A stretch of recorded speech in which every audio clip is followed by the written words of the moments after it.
morning, church family. Great to be with you here in worship, present or online.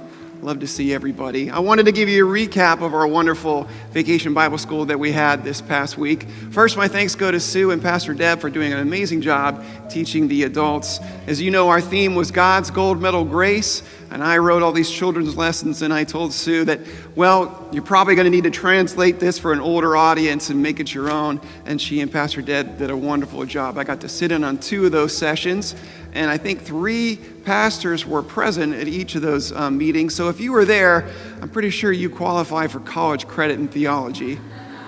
So you got that going for you as well. And with the children, we had a wonderful time. Just the first night alone, I think I had 11 kids registered, but 13 showed up. So I thought that was a nice surprise and off to a wonderful start.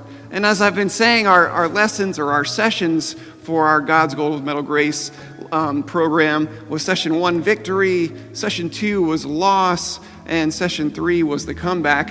I've already kind of gone over the victory part and the comeback, so I figure I might as well wrap it up and talk about the loss, the middle part of the 3-act play, the tough part, maybe the one you're not so excited to cover.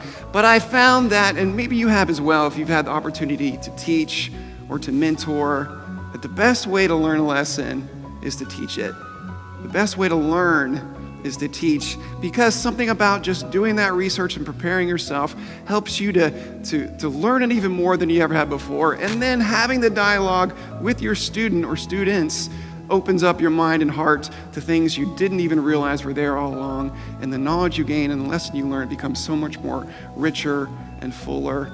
And I try to make these lessons fun and touch on the faith aspect. So I gave everybody this little magic coin trick. There they are, they go in their piggy bank, and I asked them to find a nice silver coin, a little sample of their treasure that they have, and to put it inside here. And it's analogous to life, how we have these treasures and we think we're holding on to them, and they're going to be safe and sound, kept away, and then one day you go to look for them in a time of need, and they're not there. And loss becomes real because it becomes aware to us. And we went over the lesson of, the parable of the lost coin, where if it's familiar, I'll remind you, it's the woman who's worked long, she's worked hard, she saved 10 silver coins, and in a moment when she needs them, she goes to find them, and she counts them all, and there's not 10, there's 9.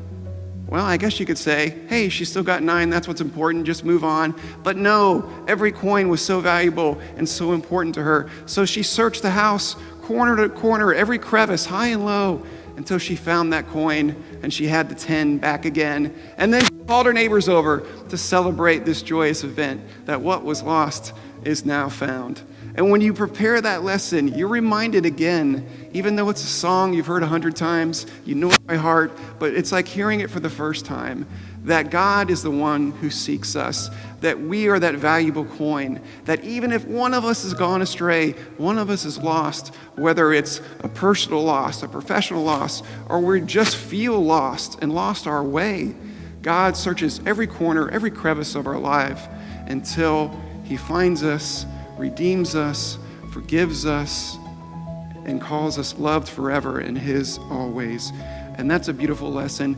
And if you didn't know how important it is not only to hear it yourself, but to teach it to somebody else, the final thing I'll leave you with is that one of the students, all the students in BBZ had great things to say and to contribute, but one comment that really stood out to me and I wanted to share with you was a young lad who shouted out, "Mr. Steve, I know that story. It's true. My grandfather told it to me." Amen.